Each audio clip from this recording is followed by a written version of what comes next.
Bonjour à tous et bienvenue à cette nouvelle saison d'Objectif. Aujourd'hui, je reçois Marc-Alexandre Brousseau.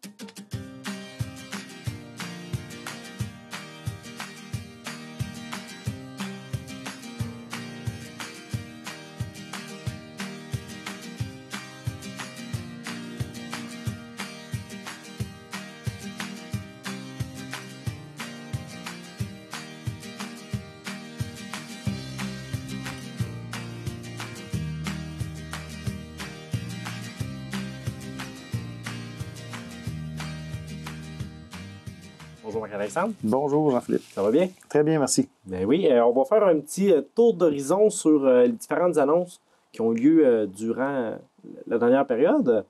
Donc, on va commencer avec le terrain de soccer François Dupuis. Une belle mention pour cet homme-là. Ben oui. En fait, et je fais mon meilleur culpa, je ne connaissais pas François Dupuis, même si j'ai l'habitude de connaître pas mal de monde, y compris dans le monde du sport. C'est quelqu'un qui avait quitté la région quand même depuis longtemps, décédé l'année passée, en fait. Et puis, ben, François Dupuis, c'est celui qui est parti du soccer à Thetford. C'est celui qui est parti, entre autres, le club de soccer Commando. C'est impliqué dans beaucoup d'autres sports également. Et il a connu beaucoup de succès lorsqu'il était ici, qu'il était entraîneur. Il semblerait que les équipes de Thetford à ce moment-là étaient vraiment imbattables. Donc, ben, il y a des gens qui se sont mis en place là, pour dire qu'il faudrait qu'on honore M. François Dupuis ici à Thetford à cause de ce qu'il a fait dans le monde du soccer. Donc, ben, il nous demandait de nommer un terrain de soccer en son nom. Ben, on a fait un peu plus. On a nommé 2 terrains de soccer en son nom parce qu'au Parc Notre-Dame, on avait 2 terrains de soccer. Puis quand on a commencé à réfléchir, ben, on peut en nommer un. Lequel des 2 on nomme? Ben, on s'est dit, ben, pourquoi pas les 2? Alors, voilà. Donc, les 2 terrains de soccer au Parc Notre-Dame, maintenant, s'appellent les terrains François Dupuis. Donc, on a fait une belle activité avec les membres de sa famille, mais des anciens joueurs de son équipe qui étaient presque tous présents aussi, des gens de son entourage. C'était vraiment une belle activité. Un beau moment, un bel hommage, là, sûrement. Là, bien mérité. Toujours... Oui, exact. Donc, les gens vont apprendre à connaître François Dupuis parce que sûrement que c'est pas tout le monde qui le connaît, donc les gens vont apprendre à connaître avec les prochaines années. C'est ça, exactement. Exact. Le retour du budget participatif, c'est déjà la 3e, 4e année? Oui, c'est ça. En fait, donc, budget participatif, les gens apprécient beaucoup. Donc, on a tenté différentes choses au cours des dernières années. Mais cette fois-ci, on y va avec un budget de 50 000 L'année passée, c'était 50 000 25 000 pour un projet jeunesse, 25 000 pour un projet tout âge général. Cette fois-ci, on essaye avec un 50 000 uniquement pour un projet dans le volet général. Donc, n'importe qui peut déposer un projet. Puis après ça, bien, ça va être la population qui va sélectionner les projets. Donc, pourquoi on y va de cette façon-là? C'est qu'on s'est rendu compte qu'à 25 000 contrairement à ce que beaucoup de monde semblait penser, on ne fait pas grand-chose avec 25 000 dans une ville. Ça va vite. On aimerait ça dire que tout coûte peu, mais c'est le contraire. Ça coûte très cher faire des projets dans une ville. Alors, à 50 000 quand on regarde les projets qu'on recevait, bien, ça va nous permettre peut-être de faire quelque chose qui va être encore plus significatif. Donc, ben, on invite toute la population à déposer des projets potentiels pour qu'après ça, on puisse en faire la sélection puis que la population vote sur lequel des projets ils vont préférer. Puis, advenant le cas où le projet ne coûte pas 50 000 là, la mécanique, c'est quoi qui se passe? Est-ce qu'on... Bien, en fait, on va réaliser le projet selon le coût qui va être là. C'est sûr qu'on trouverait ça étonnant que quelqu'un dépose un projet vraiment à faible coût, que ce soit celui qui l'emporte. Là, mais ouais, si c'est le choix de la population, ce sera ça.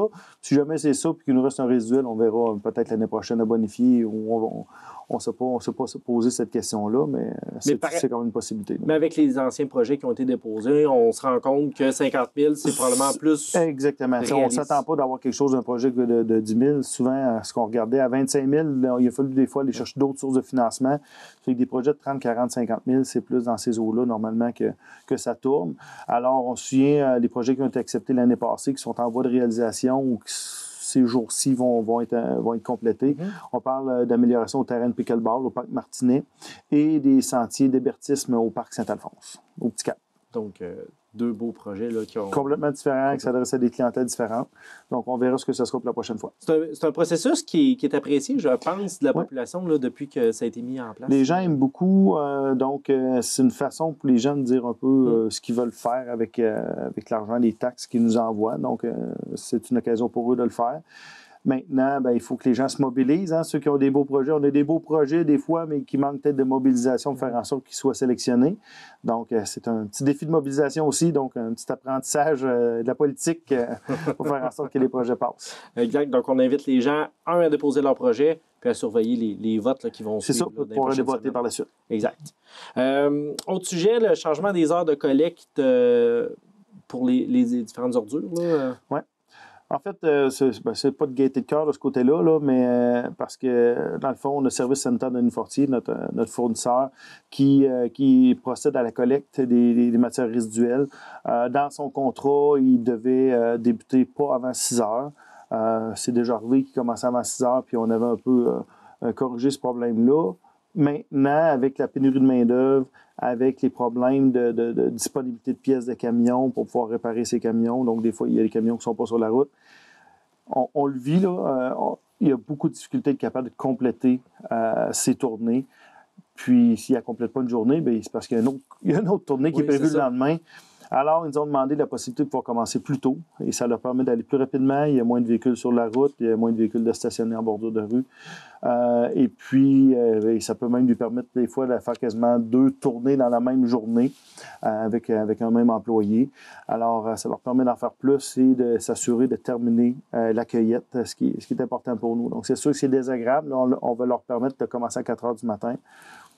On n'aime pas ça, mais on aimerait encore moins que les bacs ne puissent pas être ramassés à la fin de la journée. Alors, c'est le moindre mal qu'on a choisi. Puis ça c'est déjà parti, là. Oui, ça a déjà été autorisé parce que le problème était trop criant. Donc, on a autorisé ça dans les dernières semaines. Excellent. Donc, on demande aux gens d'être conciliants. Puis après ça, il y avait aussi des nouveaux sentiers au Parc des Sommets. Oui. L'intérêt pour le vélo de montagne est quand même assez grandissant, là. Puis pour la région aussi, là, il y a 2-3 endroits aussi qui se développent sur le territoire. Absolument. On a des très beaux sentiers, c'est ce qu'on nous dit. On se souvient que c'est les sentiers qui ont servi pour les Jeux du Québec de 2018. Avec les 2,3 km qui viennent juste de s'ajouter, on en est rendu à 18,5 km. C'est quand même un beau réseau, je le répète, qui est vraiment très apprécié par les gens.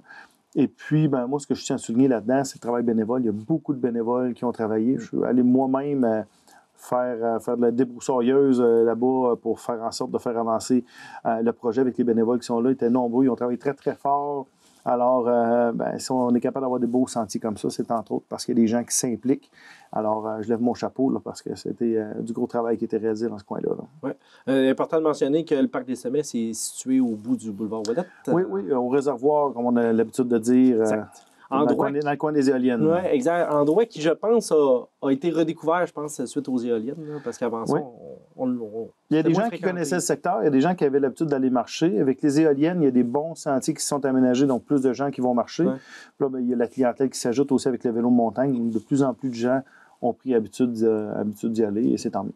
Un petit coin qu'on redécouvre. Maintenant, on va aller dans des sujets un petit peu plus d'actualité là, qui ont fait jaser un petit peu plus aussi. Entre autres, la police municipale, donc la fusion avec la Sûreté du Québec. Le projet avance. On a eu l'autorisation du gouvernement du Québec.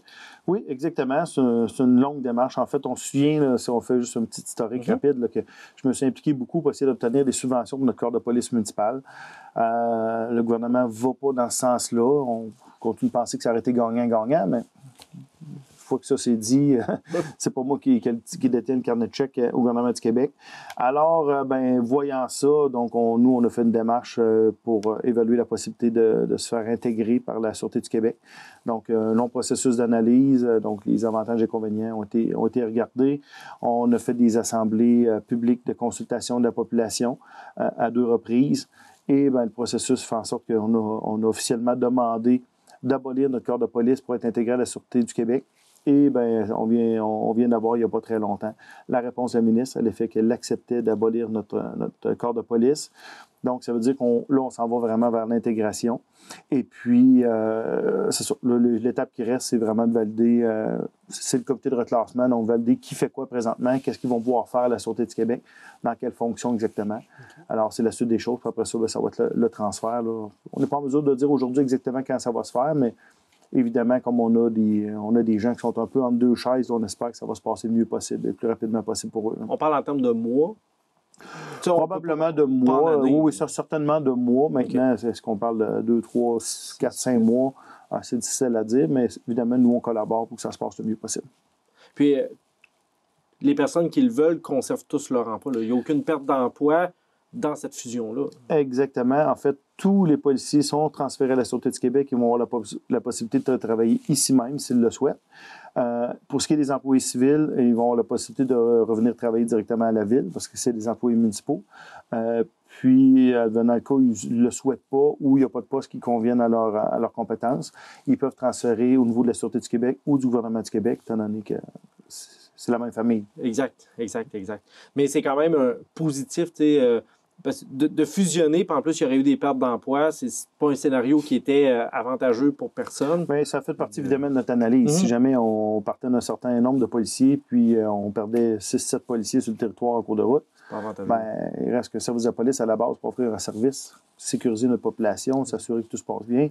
Ben, on veut avoir un service semblable avec un uniforme qui est juste d'une couleur différente. Parce que techniquement, s'il y avait, les besoins vont être les mêmes, donc ça prend le même nombre de policiers sur le territoire pour couvrir essentiellement. Exactement. En toute transparence, ce qu'on se rend compte dans les autres intégrations qui se sont passées, c'est que parfois, dans l'application de certains règlements municipaux qui n'ont pas d'impact sur la vie des gens en tant que tel, ben là, la Sûreté du Québec est peut-être un peu moins présente. Alors, ce qu'on voit souvent, c'est que la municipalité va embaucher des personnes pour l'application de ces règlements-là. Puis, en fait, avec les économies qu'on fait, on a largement les moyens de pouvoir embaucher des personnes pour occuper ces fonctions-là. Puis, est-ce que la Ville de Thetford prévoit faire ça aussi pour l'application des règlements municipaux ou on attend de voir... C'est très fort probable, là. En fait, nous, on l'a regardé de cette façon-là, mais là, on est encore en discussion avec eux pour voir exactement ça serait quoi le besoin là, qui resterait à combler. Là. Avec l'analyse du comité de classement qu'on parlait. Exactement. Avec les discussions qu'on a, on est en communication constante avec les officiers de la Sûreté du Québec pour bien voir ce qui va se passer. Excellent. Super. Donc, un dossier qui a quand même été là un bon dossier à régler. C'est la troisième fois que la Ville de Thetford regardait cette possibilité-là. Puis là, ben, cette fois-ci a été la bonne là, dans le sens d'une intégration. Excellent. Une autre bonne nouvelle pour la Ville de Thetford, c'était le complexe sportif. Là, enfin, l'autorisation de l'accès à la subvention pour pouvoir permettre ce projet-là qui est nécessaire, plus que nécessaire, je dirais-je. Absolument, absolument. Puis le mot « enfin » est très, très bien choisi. Là, c'est notre troisième tentative. Le programme, où est-ce qu'on l'a obtenu, on est bien content. C'est sûr que la deuxième tentative qu'on faisait, on avait un programme qui était plus généreux. On avait réussi à déposer un projet qui était peut-être encore plus attrayant. Là, dans le cadre de ce programme de subvention-là, qui était moins attrayant, moins généreux que notre deuxième mouture, on a revu le projet un peu à la baisse. Là. Donc, on a quand même un projet de 12 millions avec une subvention de 5 millions de dollars. Alors, c'est vraiment intéressant. C'est très, très important, entre autres, pour le cégep. On se rend compte, on a quand même beaucoup d'équipes sportives, beaucoup d'étudiants athlètes qui viennent à Thetford directement parce qu'ils sont des étudiants athlètes, parce qu'ils viennent pratiquer un sport ici. Mais on commençait à manquer de plateaux sportifs. On manque d'heures de gymnase. On a, en hiver, des équipes de football qui s'entraînent dans un gymnase qui empêchent des équipes de basketball ou de volleyball ou d'autres choses de jouer. Tandis que là, ils vont pouvoir aller jouer sur une surface synthétique à l'intérieur. Donc, ça, c'est vraiment magnifique. Là. Ça devrait aider le cégep dans son développement. Puis ça va offrir à notre population des nouveaux plateaux sportifs aussi pendant 12 mois par année. Alors, c'est vraiment intéressant. Puis, il va être situé où exactement? Bien, il va être situé directement à côté du pavillon sportif qui est là présentement, là, à côté du pavillon des Jardins du cégep. Donc, il y a le cégep, il y a le pavillon et il va être à côté. À côté, donc accessible, qui va être par les voies déjà pour rentrer au cégep, là. Oui. C'est ce que je comprends? Oui, c'est ça, exactement. Puis là, ben, les bâtiments vont communiquer les uns avec les autres. Puis le projet de la construction devrait se faire au courant de 2023? Je n'ai pas de nouvelles récentes, là, à savoir quand est-ce qu'on est capable de lancer ça. Là, donc, je ne répondrai pas maintenant, mais c'est sûr que l'objectif, c'est de faire ça assez rapidement. Le plus rapidement possible, parce qu'il y a quand même probablement un bon temps de construction, là, étant donné les matériaux et tout ce qu'on connaît. C'est ça. C'est difficile au niveau des approvisionnements. Il faut donner les contrats. Tant le cégep, c'est un peu comme une ville aussi. C'est au niveau pour donner des contrats, c'est pas les processus toujours les plus simples. Alors, il faut faire ça comme il faut, puis les plans et devis. Puis, donc, Ça suit son cours. Ça suit son cours. Exact. Une autre bonne nouvelle aussi, c'est les 48 logements abordables là, qui vont être situés sur le territoire de la ville. Oui, exactement. Ça nous a amené aussi à apprendre un nouveau vocabulaire, hein, parce qu'on entend bien de parler de logement social, logement abordable, tout ça, qu'est-ce que c'est? Les logements abordables, en fait, c'est une catégorie de coûts de loyer. C'est pas du logement social, parce que le logement est largement subventionné, puis c'est en fonction du revenu de la personne. Le logement abordable, c'est il faut que lorsqu'on offre ces logements-là, qu'on s'engage à être un certain pourcentage du logement moyen déterminé dans une région. Okay. Donc, c'est un peu comme ça que ça fonctionne. Et donc, il y avait un programme qui a été mis en place, le programme d'habitation abordable du Québec. On est le seul projet privé qui a réussi à avoir une subvention. Alors, c'est vraiment une très bonne nouvelle. Donc, on a des investisseurs privés qui ont travaillé avec le groupe Ressources techniques en habitation de la région pour faire en sorte de monter ce projet-là. Et ils ont obtenu la subvention. Donc, 48 logements abordables qui s'ajoutent. Il va y avoir des critères pour avoir accès à ces logements-là, mais c'est quand même 48 logements neufs qui vont se louer à un tarif qui va être quand même très acceptable comparativement à du logement neuf, parce qu'évidemment, quand on construit en neuf, ça coûte plus cher que du logement usagé. Exact. Alors, c'est vraiment intéressant d'avoir cette offre-là parce qu'on vivait vraiment un problème d'accessibilité au logement depuis un bout de temps. Là. C'est très difficile pour les gens de se loger. Alors, on continue d'ajouter de l'offre. Il y a d'autres offres dans le privé un peu plus chères qui se construisent, mais au moins, il va y avoir un autre 48 logements à un prix un peu plus abordable qui vont être disponibles. Puis, est-ce qu'on a l'impression que ça va régler en partie le problème? Pas en totalité? C'est une bonne question parce que, étant le maire de la ville, j'aurais envie autant de dire oui que non. Parce que si je dis oui, mais c'est comme s'il n'y a plus beaucoup d'autres monde qui arrivent. Puis, tant mieux, tout le monde trouve une belle place à se loger. Mais si je dis non, ça veut dire qu'il y a encore beaucoup de monde qui arrive. Puis, évidemment, comme maire de la ville, je souhaite qu'on continue à se développer, qu'il y ait de plus en plus de monde qui arrive. Donc, j'espère que la réponse est non. Qu'on ait à continuer de construire d'autres logements abordables et d'autres types d'habitations, faire en sorte de recevoir le plus de monde possible chez nous, qui seront bien logés puis qui seront bien traités dans notre belle ville. Oui, ben, en fait, je vais reposer ma question différemment parce que c'était ça que je voulais, mais pas nécessairement dans le sens où le 48 logements était-tu déterminé selon des besoins en logement pour notre secteur donné ou c'était 48 logements qui étaient attribués parce que c'était ça le programme en fait, qui était accessible? J'ai pas le détail. La question est excellente. J'ai pas le détail. Je crois que c'est le promoteur qui, lui, a déposé un projet de 48 logements, puis qui a été analysé, puis que ça avait l'air à correspondre aux besoins selon les gens du ministère, visiblement. Pourquoi c'est 48 et non pas 42 et non pas 54? À mon avis, puis là, c'est l'avis de Marc-Alexandre Brousseau, c'est le projet qui a été déposé par le promoteur et qui a reçu l'assentiment des gens qui ont analysé le projet. Ben à ce moment-là, on va espérer en avoir d'autres. Ça veut dire qu'il va y avoir d'autres gens qui vont venir à Thetford. Ce serait parfaitement souhaitable. Bon, excellent. Puis, dernier point, dans nos derniers points, c'est le rapport de la sécurité incendie. Toujours impressionnant, je dirais, ce rapport-là, parce que je pense pas que les citoyens réalisent l'impact de la sécurité incendie, puis qu'en fait, tout ce que ça peut englober, la sécurité incendie sur le territoire. Exactement. Écoutez, j'ai déjà été témoin d'une conversation où quelqu'un demandait à un pompier combien de fois par année que les pompiers sortaient, puis il s'attendait à une réponse qui ressemblait à 30 ou 40 fois par année. Bien, en fait, il y a tout à fait exactement 331 interventions au cours de la dernière année de la part des pompiers. C'est presque une fois par jour. C'est sûr que des fois, c'est un système d'alarme qui fait défaut, puis que les gens sortent, puis c'est pas 331 feux, mais 331 fois dans l'année, des pompiers qui sont à temps partiel, qui travaillent ailleurs, reçoivent une alarme, puis doivent se présenter, puis sortir, aller sur les lieux.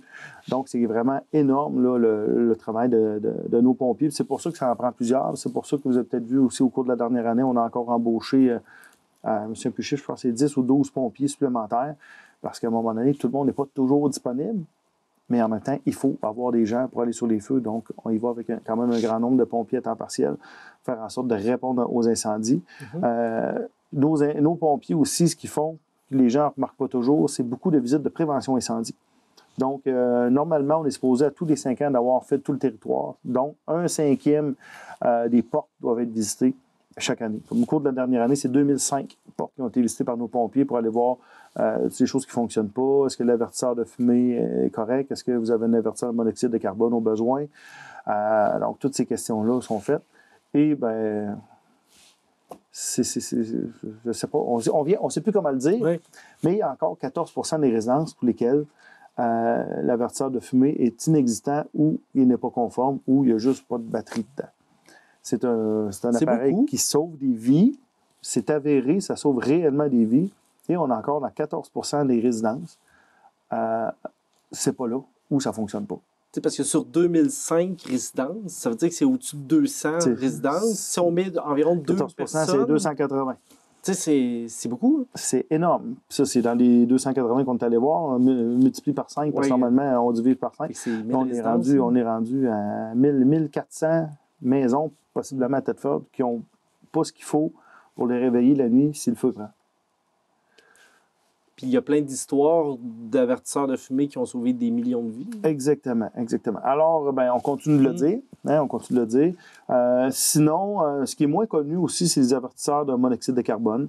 Tout le monde ne sait pas nécessairement quand ça en prend ou pas. C'est sûr que j'invite les gens qui ne sont pas certains, entre autres au niveau des avertisseurs de fumée, ça en prend combien? J'ai une maison à 2 étages, ça en prend tout dans le sous-sol, ma maison est grande, ça en prend plus qu'un par étage. Si vous n'êtes pas sûr, appelez-nous. Sinon, les informations peuvent se trouver aussi sur Internet au niveau des noms du bâtiment.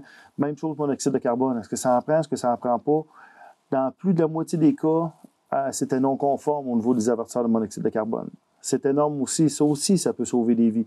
Le monoxyde de carbone, ça peut tuer pendant qu'on dort, pendant qu'on n'a aucune connaissance qu'il y a du monoxyde de carbone dans la maison. Mais avec un détecteur, ça avertit les gens, ça permet de sortir, ça permet encore une fois de sauver des vies. Donc, c'est sûr qu'on invite les gens à bien s'informer sur ce qu'ils ont besoin pour assurer la sécurité de leur famille. En terminant, j'aimerais qu'on mentionne le nombre de minutes que ça prend en moyenne pour répondre à un appel. C'est quand même impressionnant, je trouve. Là. Une belle performance. En fait, le délai moyen d'intervention de nos policiers de la dernière année, c'est 7 minutes 11 secondes. Comparativement à l'année d'avant, c'était 8 minutes 5. On se souvient que les gens doivent quitter leur lieu de travail, s'en venir au camion de pompiers, puis après ça, s'en aller sur les lieux de l'incendie. Donc, quand on regarde ça, c'est quand même extrêmement rapide. Là. On a des gens qui sont très dévoués. Et donc, ça ne veut pas dire non plus que l'appel vient à proximité de la caserne d'où la personne parle. Là, exactement. Puis son lieu de travail n'est pas toujours à côté de la caserne. Donc, 7 minutes 11 de délai d'intervention, c'est quand même excellent. Donc. C'est quand même bien. Puis sûrement, si on le comparait avec d'autres services d'incendie, on n'a rien à envier à d'autres personnes. Là, je suis à peu près... C'est sûr qu'ils fonctionnent avec des pompiers à temps partiel. Parce qu'à un moment donné, il faut faire attention, il faut comparer des pommes avec des pommes, parce qu'il y en a qui ont plusieurs pompiers permanents qui attendent en caserne.